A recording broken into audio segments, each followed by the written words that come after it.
cannot be a coincidence that our school, though so very connected to our community, is, in fact, a box.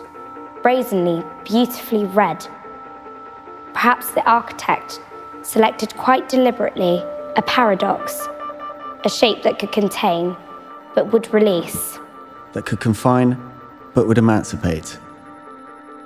As the ruby hues pulsate, they issue a command. Enter, inquire, inspire, create, and investigate.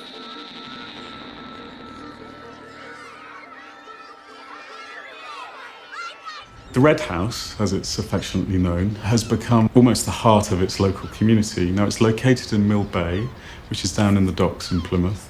And the brief was a school of the creative arts, something that absolutely put creativity at the centre of all subjects. A conversation that came out of a master planning discussion that we were having with Plymouth College of Art, in which Andrew Burton, the principal, hatched this idea that actually wouldn't it be amazing that there was more of a continuum within the city.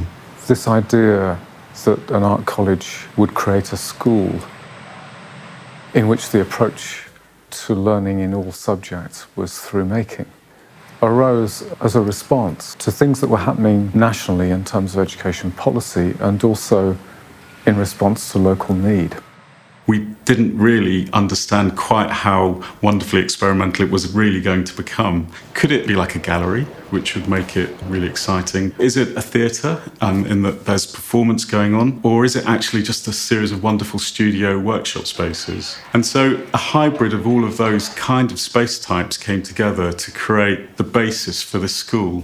I remember the extraordinary moment when Andy very nervously prepared us for the image that he was about to show us. And then this bright red box appeared. And we stared at it for a long time. And nobody said a word. And it just looked right. The restrictions in terms of what we could afford meant that it had to be a box.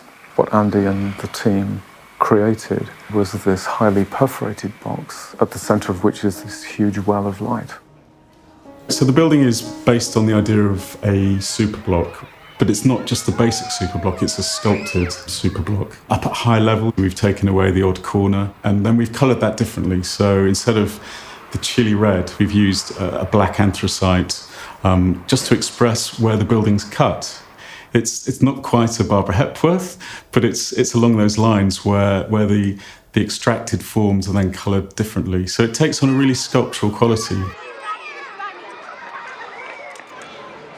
It feels bigger on the inside than it looks to be on the outside by virtue of all of these amazing perspectives we have from these huge picture windows. And if that's the physical dimension, it's also the imaginative dimension, because the two things are inextricable.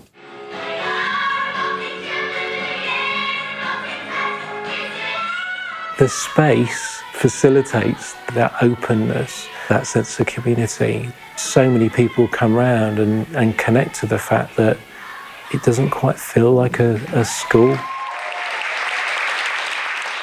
That sense of community and the diversity in it is one of the most compelling aspects of why magical things happen here.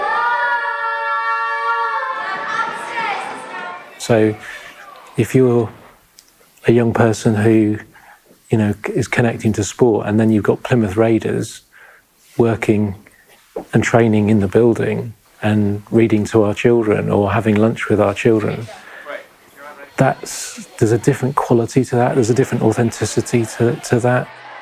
What we're finding with the open plan space is a sort of series of things of how those spaces provoke learning, not just of the students, but of the staff. One of the big elements of working in a space like this is that it's completely transparent. Your practice is transparent, there's nowhere to hide. It kind of shifts the dynamic of the way that staff work with each other. They learn from each other, but really importantly then shift into learning with the young people rather than feeling I've got to be in control of something. And the space is absolutely pivotal in that. It really provokes a necessary and different response. We absolutely reject the idea of art or creativity as a boundaried subject how is language made? How are ideas made, or how is food made? How does the cooking in school help with, like, life? It's taught me how to live and how to just be creative with whatever I make. And that can be with food, but that's also to do with anything else.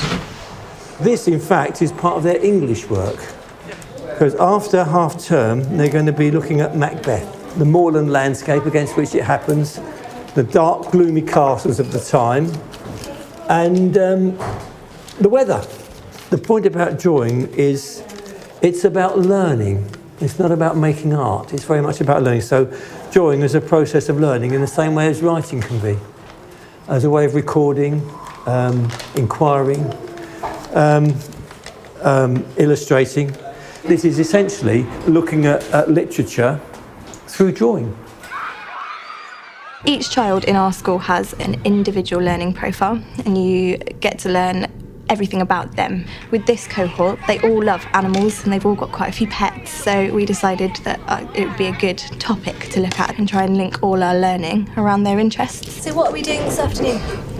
Well, we're making a pet Olympics. Why are they going to have a carrot there? Because they might get hungry. They might get hungry at the end. The Animal Olympics project allowed us to make our maths and our English really purposeful. They did data handling to see what pets we could invite.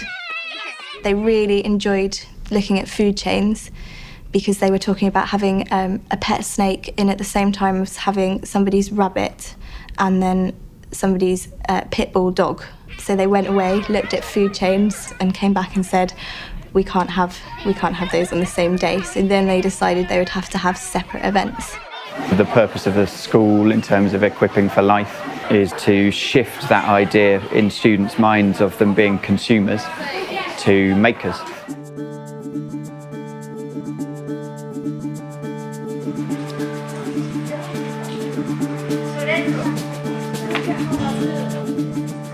They know they're experimental, they know they're on the edge. But what it's created is a school that I think all of us would want to send our children to. It's really clear when you talk to the children, when you walk around the place, there's a real drive and sense of purpose. And it hooks right back into them, that transparency of the space, because you can see it and feel it and hear it and connect to it, taste it all the time. I think they're on an amazing journey. We're really keen to understand where they're going to take that journey, and I'm not sure they quite know exactly where the journey's leading them to. And in fact, it seems as if the building has enabled that experiment to go much further than we'd imagined.